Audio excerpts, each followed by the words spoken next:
Nah, itu adalah sebenarnya 4 cara untuk menghitung delta H. Nah, jadi kalau Mister suruh menjelaskan termokimia dalam waktu ini 5 menit, ya udah selesai penjelasan Mister gitu sampai sini. Kalian tinggal cari tahu sendiri gitu ya bagaimana caranya. Tapi seperti biasa Mister kalau ngajar itu selalu lengkap ya.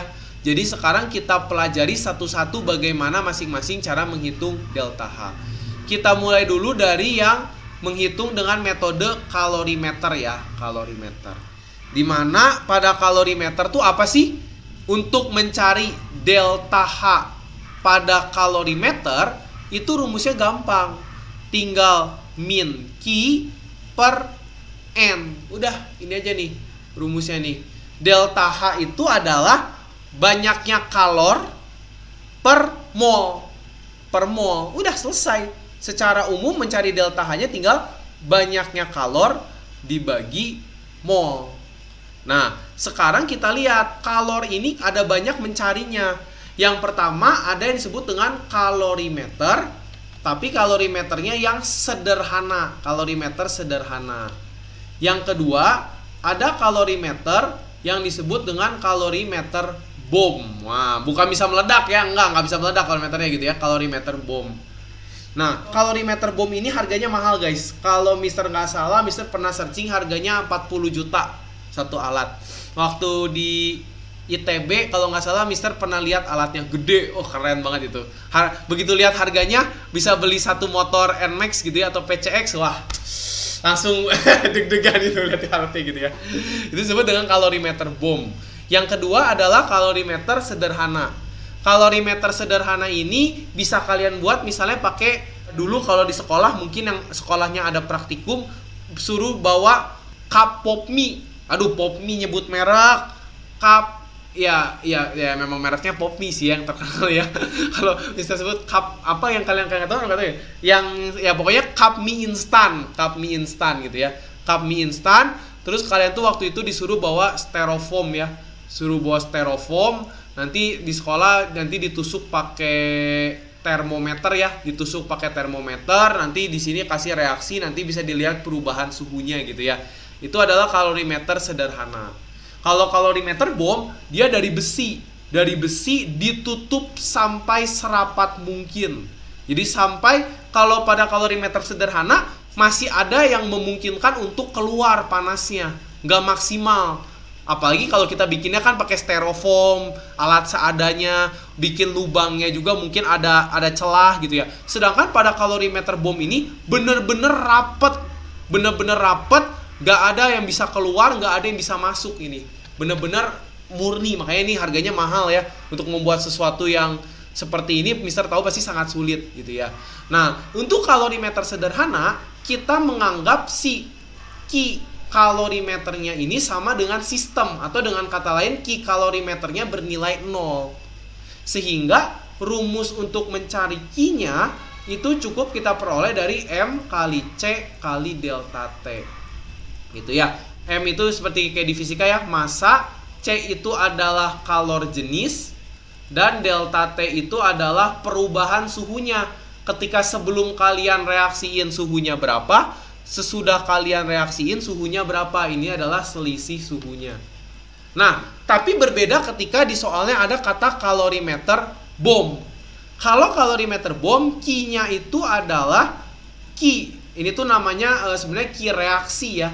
Q reaksi. Jadi kita hanya menghitung reaksi di dalam sini nih. Q reaksinya nih. Q reaksi gitu ya. Nah, tapi kalau pada kalorimeter bom itu rumusnya sedikit ditambah, di mana kalorimeter itu adalah Q reaksi ditambah dengan Q si kalorimeternya. Jadi si kalorimeter ini sendiri kita perhitungkan nih kalornya. Jadi tidak hanya kalor reaksi yang di dalam, Q reaksi yang kita hitung di dalam ini reaksinya, tapi kita tambahkan dengan faktor lain yaitu Q kalorimeternya. Sehingga rumusnya menjadi sedikit lebih panjang. Kalau Q reaksinya sendiri adalah M kali C kali delta T, Q kalorimeternya adalah C kalorimeter dikali delta T. Jadi MC delta T ditambah C kali delta T. Nah, kemudian kita bagi dengan ya ini N, yaitu adalah molnya. Nah, ini adalah cara pertama untuk kita mencari delta H ya, kalorimeter. Yang C ini tuh, kalau ini kan kalor jenisnya ya. Kalau C yang kalorimeter itu adalah kapasitas kalorimeter namanya. Jadi kalau begitu kalian lihat ada di soal kapasitas kalorimeter itu harus pakai rumus yang BOM ya, artinya ya, yang kalorimeter BOM. Tapi kalau di soal kalorimeter diabaikan, artinya itu yang sederhana. Jadi lihat juga kasus soalnya sebenarnya yang ditanya yang mana gitu ya, soalnya kasusnya yang mana, seperti itu. Ada pertanyaan dulu nggak sampai sini? Kalau ada pertanyaan silakan ditanyakan ya guys. Aman ya di sini, paham nggak? Jangan ada yang nggak paham ya, yang nonton harus paham semua, yang nonton di play pun harus paham, oke? Aman ya? Oke. Jadi ini rumus utamanya, ini rumus Q-nya, rumus molnya nanti menyesuaikan.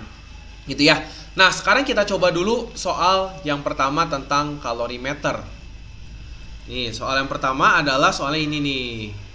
Kita melarutkan 2 gram kristal NaOH ke dalam 50 ml air. Terjadi kenaikan suhu dari 27 derajat Celcius menjadi 52 derajat Celcius. Apabila kalor jenis larutan adalah 4,2 Joule per gram derajat Celcius, maka hitunglah perubahan entalpi NaOH-nya dinyatakan dalam kilojoule per mol gitu ya. Ya udah, selesai. Jadi ini caranya adalah kita ingat bahwa untuk mencari delta H itu rumusnya adalah min Q dibagi N gitu kan. Dimana kalau kita lihat ini kalorimeternya kayaknya kalorimeter sederhana karena tidak ada kapasitas kalorimeter, jadi sederhana. Artinya Q-nya itu kita pakai rumusnya adalah yang Q reaksi ya, yaitu rumusnya adalah M kali C kali delta T gitu ya. Dimana karena kita menggunakan kalor jenisnya kalor jenis air, maka ya udah kita pakai masanya juga sebenarnya massa air gitu ya. Dimana kita pakai mili itu kan kalau dalam air setara dengan gram kali ya. Jadi kita cari 50 mili air dikali kalor jenis airnya 4,2 dikali selisih suhunya 27 jadi 52. 27 jadi 52 artinya itu adalah berapa tuh selisihnya tuh? 52 kurangi 27. Maka perubahan Q-nya atau kalor yang dibutuhkan untuk pada reaksi tersebut adalah 50 kali 4,2 kali dalam kurung 52 min 27. 5250 Joule gitu ya. Nah, sekarang kita lihat 5520 Joule ini itu tuh terjadi untuk 2 gram NaOH. Yang diminta biasanya pada perubahan entalpi ini adalah kilojoule per 1 mol per mol gitu. Apakah 2 gram ini setara dengan 1 mol? Nah, ya enggak? Itu kan? Kalau 2 gram NaOH itu setara dengan 1 mol, maka ini adalah jawabannya, selesai. Karena kan artinya 5250 dibagi 1 mol. Ya kan delta H-nya 5250 Joule per mol. Tapi siapa yang bilang bahwa 2 gram NaOH ini setara dengan 1 mol? Nggak ada yang menyebutkan itu. Kita harus cari tahu dulu 2 gram ini setara dengan berapa mol. Artinya cari dulu pakai rumus N sama dengan G dibagi MR. Dimana 2 dibagi NaOH itu kan 23 tambah 16 tambah 1 40. Maka 2 gram NaOH itu setara dengan 0,05 mol. Nah, gitu ya. Maka ya udah, kalau kita mau cari per 1 molnya gimana? Ya udah tinggal 5250 itu kita bagi dengan 0,05. Maka itulah delta H-nya. Atau silakan pakai perbandingan aja. Kan kita mau cari kilojoule per 1 molnya. Sedangkan 2 gram itu 0,05 mol. Kalian tinggal pakai perbandingan. 5250 itu setara dengan 0,05 mol. Gitu. Nah, kita kan mau cari per 1 mol kan? Artinya 1 molnya berapa gitu kan? Balikin aja kayak pakai perbandingan matematik gitu kan.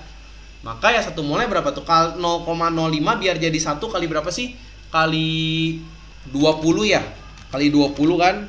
Nah, maka karena 0,05 biar jadi 1 itu dikalikan 20, ya udah ini juga kita kalikan 20 gitu ya. 1105000.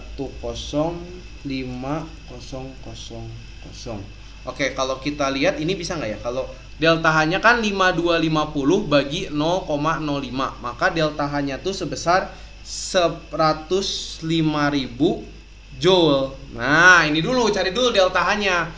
Jadi intinya sebenarnya kalau kita mencari delta H menggunakan prinsip kalorimeter, tinggal menggunakan rumus min Q per N gitu ya. Dimana Q-nya sesuaikan. Kalau kalorimeternya kalorimeter sederhana, rumusnya MC delta T. Kalau dia kalorimeternya kalorimeter bom, rumusnya pakai Q reaksi MC delta T ditambah Q kalorimeter. Nah, nanti kalau tinggal kalian lihat cari molnya gimana. Kalau dia satu senyawa ya tinggal cari pakai konsep mol aja gitu ya. G per MR seperti itu. Sampai sini paham? Ada yang bingung sampai sini?